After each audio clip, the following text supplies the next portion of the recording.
plus commune que les gens font au bras de fer, c'est ils font juste ce mouvement.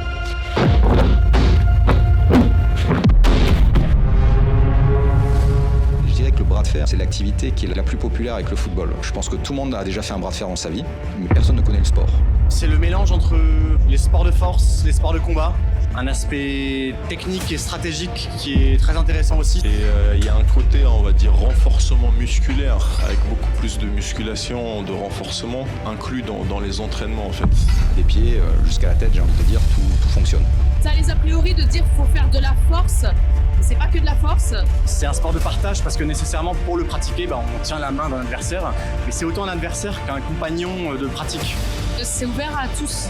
On a envie d'attirer tous les publics. Certes, c'est un sport de combat, on est dans un duel, mais en fait, c'est toujours avec bienveillance. À la fin, les gens, ils se checkent. C'est un sport en fait où il y a des gens qui peuvent commencer à 35 ans et à 50 ans être champion du monde en catégorie senior et battre des jeunes en fait. Pour moi, le bras de fer, il est en train d'exploser.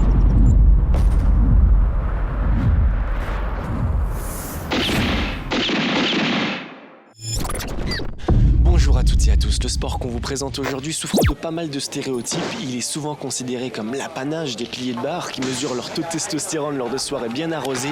Et pourtant, le bras de fer est bien plus qu'un jeu de force, c'est une discipline exigeante qui demande beaucoup de technique, de l'endurance et un mental d'acier. Mais alors comment s'entraîne-t-on? Comment passe-t-on du simple loisir à la compétition? C'est ce que nous allons voir aujourd'hui avec au programme une immersion dans le club Paris Bras de Fer en compagnie de compétiteurs hors pair, mais aussi de membres de l'équipe de France et de l'ASFA, le bras de fer sportif alsacien qui nous a gentiment conviés à Strasbourg. Mais pour commencer, nous allons tout d'abord revenir sur son histoire afin de mieux comprendre comment le bras de fer est devenu un art.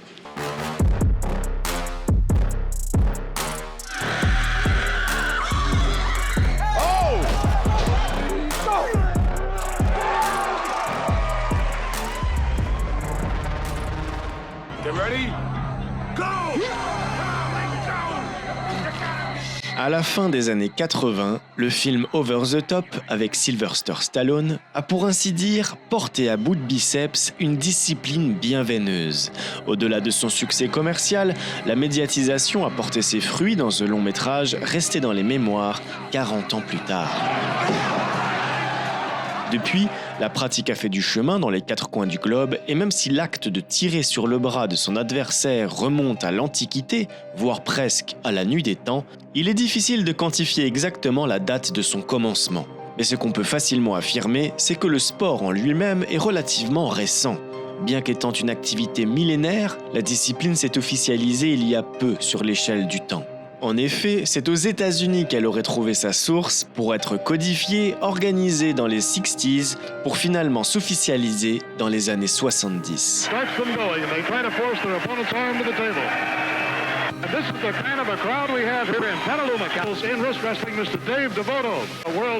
Les premières compétitions apparaissent donc là-bas, mais connaissent surtout un gros succès en Europe de l'Est. Ainsi, les meilleurs ferristes de l'histoire, nom donné aux participants de bras de fer, sont principalement américains, canadiens, russes et ukrainiens. Aujourd'hui, la World Arm Wrestling Federation compte plus de 80 pays membres. L'organisation des matchs se fait selon des catégories de poids, mais l'originalité est que chacune est subdivisée en deux, les droitiers et les gauchers. Ladies and gentlemen, welcome Gennady!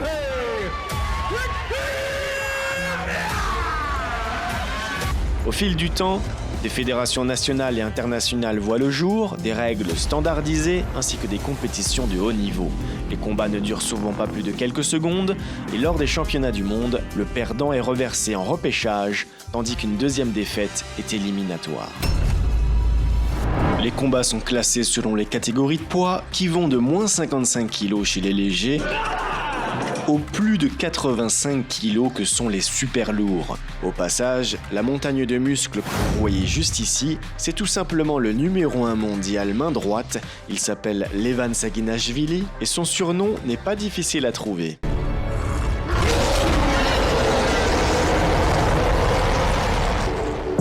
Dans un match, l'arbitre veille à ce que les mains des ferristes soient au centre de la table, les poignets droits, l'articulation du pouce bien visible et les épaules parallèles à la table. Un coude qui glisse ou se lève du pad est immédiatement synonyme de faute, et au bout de 2 fautes, le match est perdu. En fonction de sa morphologie et de ses aptitudes, le pratiquant va privilégier un mouvement spécifique pour ses combats. Les 3 techniques principales au bras de fer sont le top roll, autrement dit l'extérieur, qui consiste à tirer la main de l'adversaire vers soi en utilisant la force du dos, tout en lui ouvrant les doigts et le poignet grâce à la pronation. La seconde est le hook, surnommé le crochet, ou autrement dit l'intérieur. Elle fait quant à elle appel à la force des doigts pour justement crocheter la main de l'adversaire. L'idée sera de tirer vers soi son adversaire pour lui ouvrir le bras au niveau du biceps. Et enfin, la presse. Pour les brutes en pleine confiance, ce mouvement permet de percuter le poignet de l'adversaire en l'écrasant tel un marteau. Tout cela en utilisant la force de supination du poignet.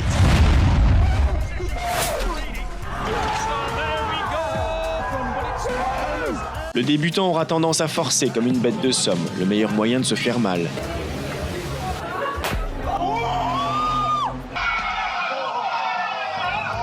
Même si les graves blessures du type fracture de l'humérus sont heureusement très rares. Patience et technique font donc souvent plus que force et rage, et malgré les clichés véhiculés, les mentalités sont doucement en train de changer. Putain, ça te suffit? J'ai peur de t'esquinter le poignet.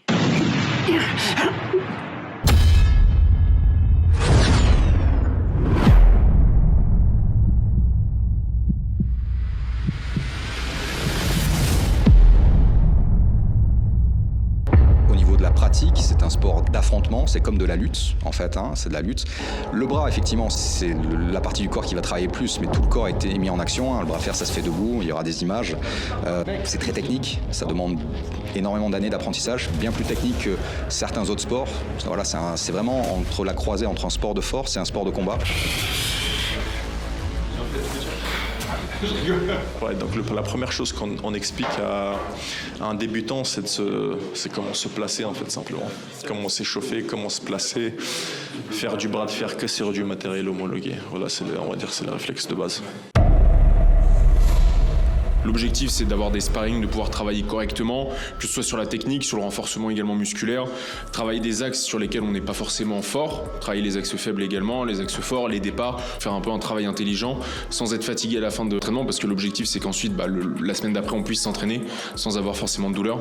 Donc voilà, c'est du travail intelligent sur table, quelques combats, on travaille la stratégie, on analyse également des combats pour se dire, dans telles conditions, je dois faire telle technique et tout ce genre de choses. Alors, un bon échauffement, ça va être de représenter au maximum le mouvement qu'on fait en combat de bras de fer sportif. Mais généralement, nous, sur table, ce qu'on fait, c'est qu'on se met en position et on force en restant au centre de la table, sans mettre trop de force non plus. L'idée, c'est d'échauffer toute la chaîne musculaire du bras, donc de l'épaule, du dos, biceps, avant-bras et le poignet, pour être un maximum échauffé progressivement en termes de niveau d'intensité. On va solliciter les muscles, l'avant-bras, le dos, l'épaule. Contrairement aux idées reçues, ça va pas être juste le bras. C'est vraiment tout le corps, les jambes jouent un jeu, le gainage également, et voilà.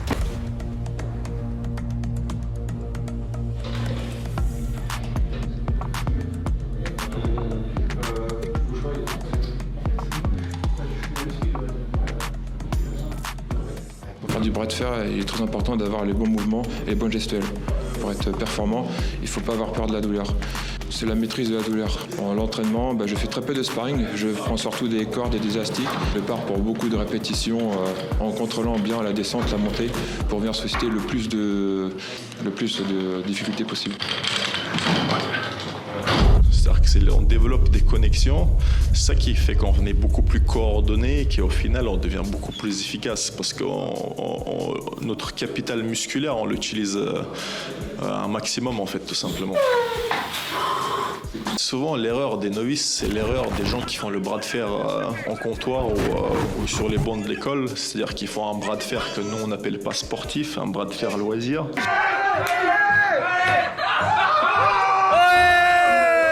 La technique est mauvaise, l'équipement, c'est-à-dire qu'ils ne sont pas sur des tables normées, les positions sont dangereuses. Qu'est-ce que tu fais à la muscu à part discuter avec JB? C'était quoi ce bruit? Dans un sport, pour éviter de se blesser, le réflexe de n'importe quel sport, c'est de s'échauffer.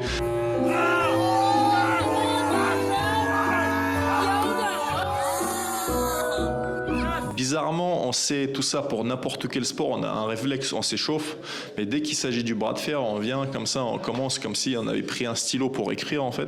En fait, on se méfie pas assez de la discipline du geste en fait. On s'échauffe pas, on se prépare pas assez, on se place pas assez bien, on prend pas ça au sérieux et les gens se blessent.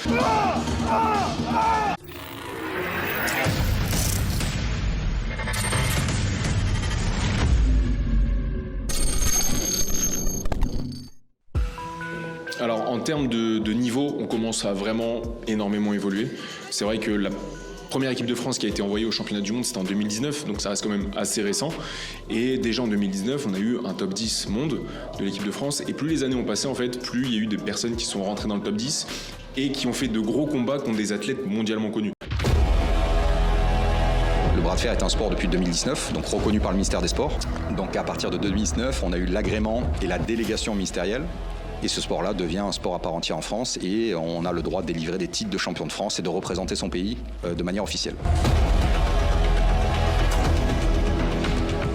Puis que le développement se fait correctement en France, là on arrive récemment à avoir une très belle équipe de France avec des athlètes qui performent dans plusieurs catégories. Si on prend les paris, je pense que dans 10 ans, on va faire partie des meilleures nations du monde. C'est juste une question en fait de moyens mis sur un sport.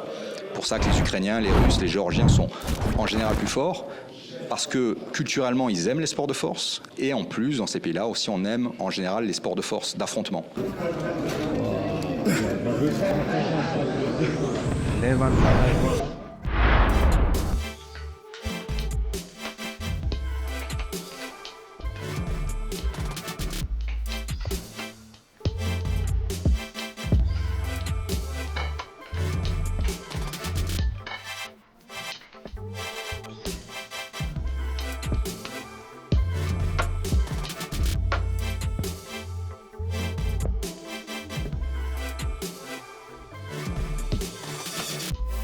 Comme vous l'avez constaté, le bras de fer c'est tout un art et pour le maîtriser il faut du temps, du travail et du talent. Le bras de fer c'est aussi 17 clubs inscrits dans l'Hexagone avec près de 400 licenciés, une communauté qui ne cesse de grandir et un sport qui a de belles heures devant lui. J'espère que les préjugés à son égard auront volé en éclats, que cette immersion vous a plu. N'oubliez pas de liker, de partager et de vous abonner. Et quant à moi, je file chasser vers d'autres contrées sportives avec pour devise olympique, toujours plus loin, toujours plus haut, toujours plus sport.